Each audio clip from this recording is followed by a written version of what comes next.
Ladies and gentlemen, my good name is Felix Junior Mwariama. And right here, the issue that I'm going to address is in regards to President William Ruto's current trip to Ethiopia. That is what I will start with. Kulingana na takwimu na chapisho ambalo lilipata kuchapishwa leo katika gazeti la Standard, imethibitishwa kwamba Rais William Ruto alitravel kwenda kule Ethiopia kwa private jet ambayo per hour it costed 4 million Kenyan shillings. In total, the flight costed the government of the Republic of Kenya 12 million. That is the amount of money that we are told ndio ilitumika. Lakini we know beyond the parameters that we have been told, there is more money that went into that. This private jet ambayo Rais William Ruto anatumia kwenda kule Addis Ababa, Ethiopia, kwa ajili ya mkutano aliokuwa ameenda kufanya kule, is a private jet hired kama ile ambayo aliweza kufanya mwaka uliopita when he traveled to the United States, ambapo alitumia a private jet which costed the Republic of Kenya an amount of 500 million Kenyan shillings. Ni ziara ya siku 2-3. Hapa alikwenda kule masaa 4 peke yake. Ametumia about 20 million closely tukiweza kuestimate. Lakini ukikuja hapa nchini Kenya, tuko na the KQ flights ambayo it is crumbling down to the ground as we speak. The President of the Republic of Kenya, if he is a patriot of this republic and if he wanted to promote this nation, he would have taken a KQ flight from Jomo Kenyatta International Airport to Addis Ababa. Ethiopia, wanauza the Ethiopian Airlines everywhere they go. Here in Kenya, KQ is crumbling down to the ground. The losses that KQ is undergoing every month is so much. But the president of our republic, instead of promoting the local industry and promoting the Kenya Airways, he is hiring a private jet kutoka Dubai na Qatar, afly nayo kwenda wapi? Ethiopia. Tell me, how are we going? Na wacha niseme kitu moja. Somebody told me, yule ambaye kwa sasa anasema two term. Is either that person is stupid, so stupid that you cannot comprehend what is going on in this republic, or you don't have a future. Kwa sababu, if you are telling us two term, that means you have sold generations to come, watoto ambao tunafanya kazi kila kukicha ndio tuweze kuwapa maisha mazuri hapo mbele, umeweza kuamua ya kwamba hautokuwa na kizazi kijacho. Another thing, the third one, kama unasema two term, labda wewe ni mchawi. That is the final thing. Hapo ndio tunaweza agree ya kwamba wewe ni mchawi, kwa sababu niambie how everybody tuna realize huyu mtu kama rais wa Jamhuri ya Kenya anakopa 3 million every day, but the president anakopa 4 billion every day. In an hour the president anakopa for about 100 million and above. Na unaniambia ya kwamba huyu mtu tumpe nafasi nyingine a extend term yake aweze kuongoza taifa la Kenya for another 5 years. Right now ameserve 3 years. Today kwa gazeti la Standard kulikuwa na Ruto at 3. It's exactly 3 years since President William Ruto took oath of office as the President of the Republic of Kenya. Mtazamaji na Mkenya yeyote ambaye popote ulipo, let me ask you a question. What positivity, what development can you point out and say, oh my, the president has done it for us as a republic? Kuna mtu anaitwa Professor Abraham Kithure Kindiki. Anatoka kwetu nyumbani mahali ambapo si tumetoka. Ametoka Tharaka Nithi, lakini anajitambua sana kama Mmeru. I want to ask Professor Abraham Kithure Kindiki a question. The professor, for a very long time, he never associated with the community of Meru people. Lakini ijuzi ameweza kuingia na akaweza kupata nafasi kama naibu wa rais. Now he wants to become a darling of our community. Mr. Professor Abraham Kithure Kindiki, Pesa unapatiwa kila mwezi about 1 billion Kenyan shillings for empowerment programs. Hizo pesa zinakaa ni kama zinatoka, but they always go back to the pockets of the politicians ambao wanakuja kuzitoa. I tell you, sisi kama Wameru, we had doubts in Rigathi Gachagua before ya kwamba anaweza ongoza hii nchi. But let me tell you what has assured us that Rigathi Gachagua is the right man for the job. That Rigathi Gachagua is the right man to unite the people of Mount Kenya region. You know, we had doubts that this man can atakubali anybody else aweze kutake the day. But have you seen that in the by-elections ambazo zinaenda kufanyika, Rigathi Gachagua has decided to take a step back, is DCP party, and decided ya kwamba pale mbere, Justin Muturi is the son of Embu County. His DP party is the party ya pale Embu, although tunajua DCP has the day there. Lakini Rigathi Gachagua amesema aje? I am going to step aside. Wale ambao mlikuwa mnasema kwamba siwezi achana na azimio langu kama kiongozi wa chama cha DCP, nataka sasa ku-approve wrong. That is what proves that this man can put aside his own ambitions for the sake of a republic. For the sake of the Republic of Kenya. You won't tell us that ya kwamba sasa William Ruto, unajua kuna bangi ingine hapa tunajaribu kuchoro. Kithure Kindiki na William Ruto wameona walipotezanga Mount Kenya. So there is a certain narrative that they are conning out here. William Ruto has brought up an ideology through Raila Amolo Odinga, the greatest conman of all time, that we should amend the devolution of the Republic of Kenya.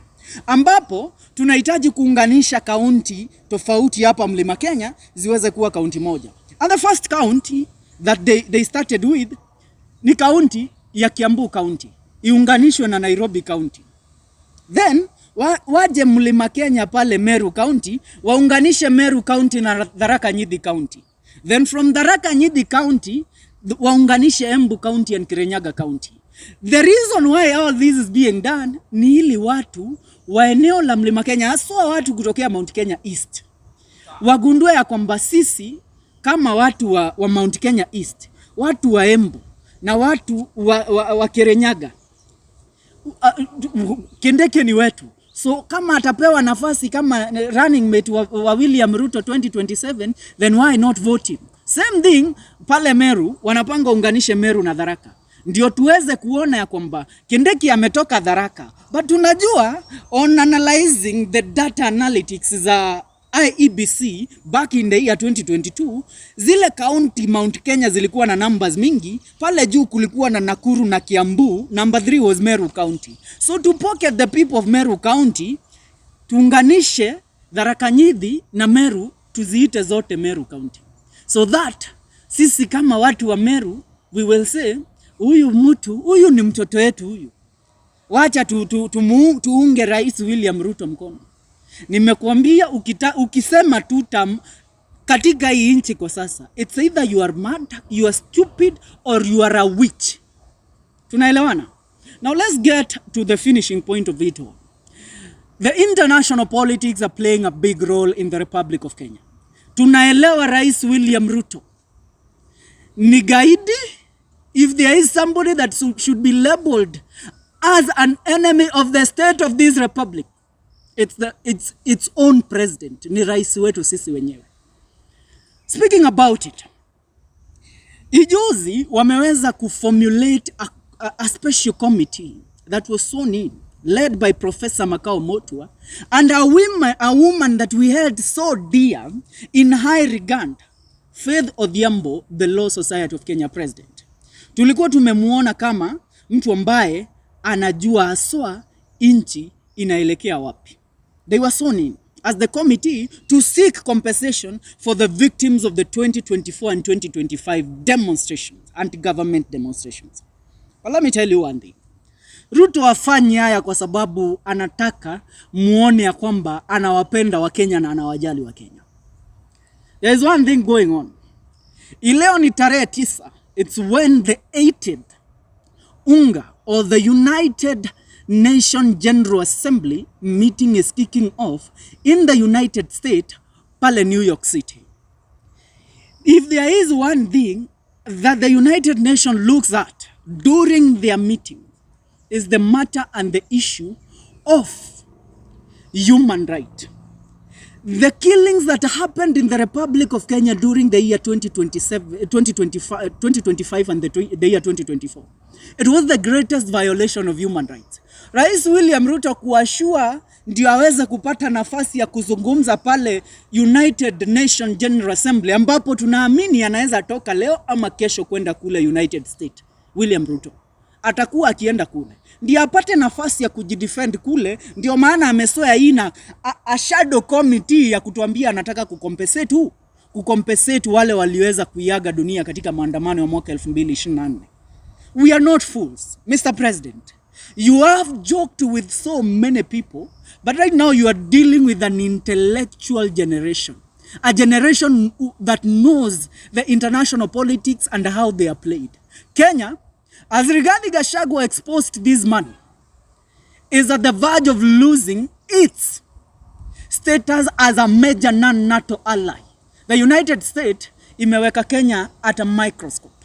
The reason being, William Ruto is funding militias in South Sudan, the RSF, not in Southern Sudan, in Sudanese government, the RSF. Hapa Somalia, tuko na, kwanza wako hapa Mandera sahi. Unajua, ni kitu ambayo mumeongea wiki moja na mmenyamaza. You think that this issue has been solved. The issue of foreign forces invading our sovereignty is something that we are not going to assume. And President William Ruto is a man that speaks and yani anajifanyanga Yesu mtoto. Akifika pale anajifanya Yesu mtoto. Anaenda kule United States. Atakuwa akipinga ya kwamba serikali ya Kenya haikuua watu 2024 na 2025. Lakini 1 week ago, the city of Nairobi gave a notice that an amount of 295 unclaimed bodies from the city mortuary, they were at the verge of being disposed. Hii ni miili ambayo haijai julikana ni ya nani na nani na nani au nani, na hii miili imekuwa accumulated kutoka 2024 na 2025. Hawa ni watu walikufa kwa maandamano. Tunaelewana?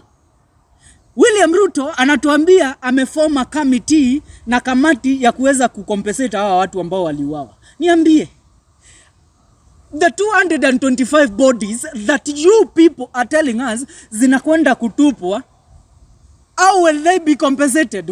Wanajulikana, hawajulikani kwanza ni wa kutoka wapi, because of the mutilation that was done to them. And speaking about abduction and killings ambazo ya hii miili, there is a company called Safaricom.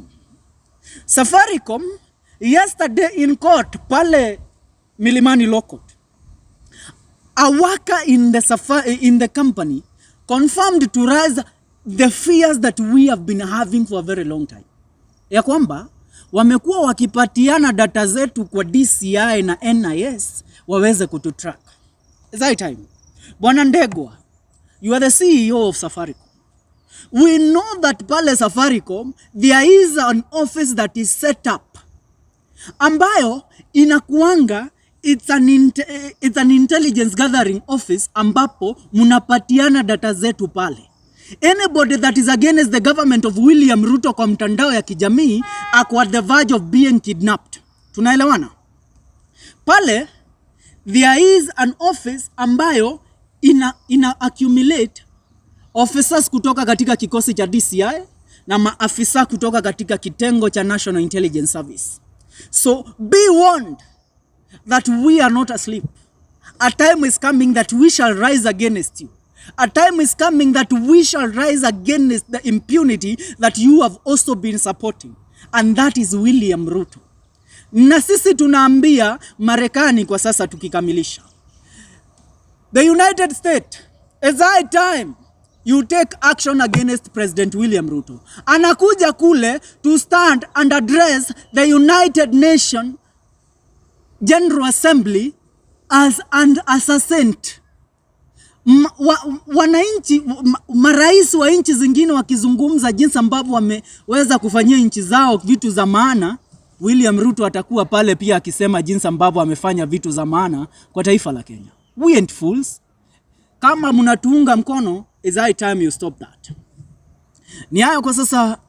Mimi jina langu ni Junior Mwariama.